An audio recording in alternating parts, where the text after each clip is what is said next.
What's up, everybody? Welcome to Podcast Now Plus. I'm Alex, and in this video, I want to take a look at a tweet from Housemarque and talk about Returnal DLC, if it's possible, if it's happening.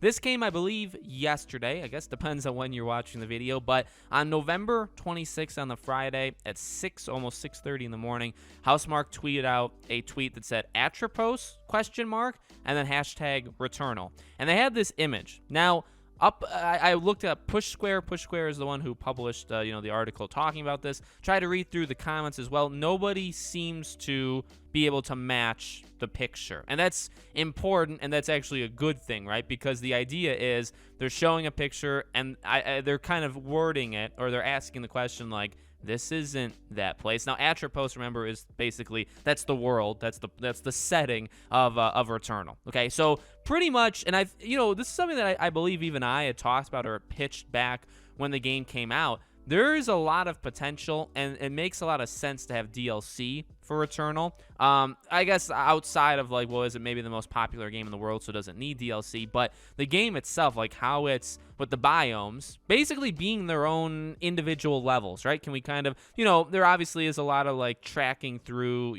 past areas and obviously the replayability and stuff like that, but in general, the idea is there's these different areas, different levels of Returnal. And so how, I don't want to say how difficult would it be, because obviously I'm no game programmer, designer.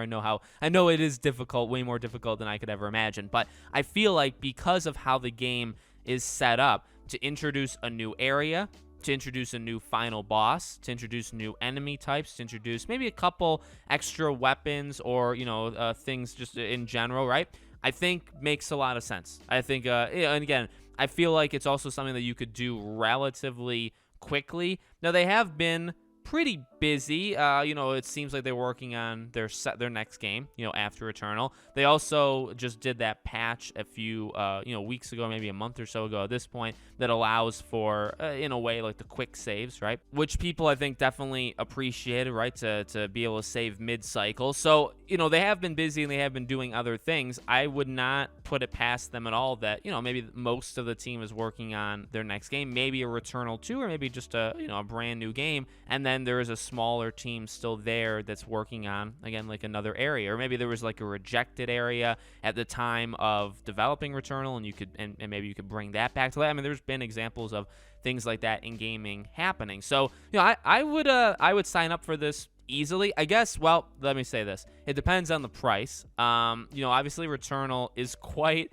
an expensive game. It's a full price game, $70 for being, a game that not everybody is going to be into. But again, that's kind of the point. Not everybody is going to play a game like Returnal. That's kind of what makes it so special. So I guess I would say it depends on how much the DLC is. If you're talking about like one biome, I believe the base game of Returnal has like 6, right? So if you're talking 1, maybe even 2, if we can get closer to a third of what Returnal is. I'm just throwing around numbers here, but you made it like $20 or something like that. I feel like that would be semi-reasonable for what it is. Obviously, you have the Game Awards in a couple of weeks. We don't know what Sony's going to do, except for the rumors of like a PS5 remake of something, whether it be maybe Silent Hill or Metal Gear. Like, this would be the time. So maybe they could do that and a Returnal DLC and make it like a 1-2 thing. Definitely possible. But like I said, I do think this game makes a lot of sense. It could be some sort of bridge thing in between. Because you have Horizon coming out in February,